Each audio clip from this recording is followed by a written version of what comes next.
স্বল্পোন্নত দেশের তালিকা থেকে উত্তরণের পর নানা চ্যালেঞ্জে পড়বে বাংলাদেশ।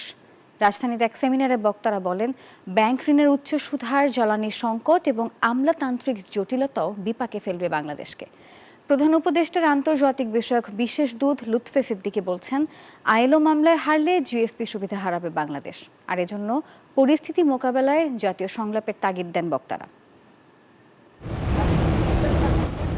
নির্ধারিত সময় অনুযায়ী 2026 সালে স্বল্পোন্নত দেশের তালিকা থেকে উত্তরণের সিদ্ধান্তে অটল বাংলাদেশ। ফল হিসেবে বাণিজ্যে অগ্রাধিকার হারানো সহ রিজার্ভ কমে যাওয়া, রপ্তানি স্থবিরতা, প্রণোদনা হ্রাস এবং সাপ্লাই চেইন বিঘ্নিত হওয়ার মতো বিরূপ পরিস্থিতি সৃষ্টি হতে পারে।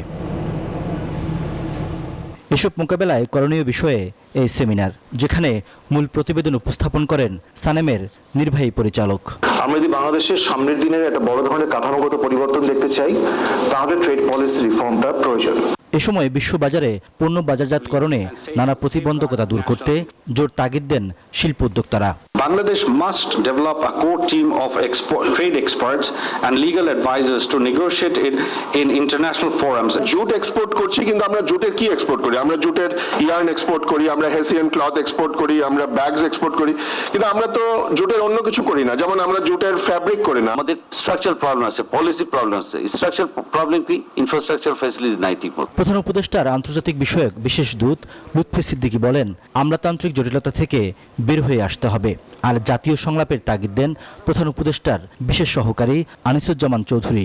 আইএলওর সাথে একটা রোড ম্যাপ আছে আমাদের, যে লেবার রিফর্মের ব্যাপারে 7-8 বছর ধরে এটা রোড ম্যাপ আছে। ইমপ্লিমেন্টেশন দেশের ভিতরে কি হবে, অনেকে জানতোই না যে আমাদের এগেইনস্ট একটা মামলা আছে আইএলওতে, যেটা প্রত্যেক 6 মাস পর পর এসকেলেশন হতে হতে এখন we are the last stage.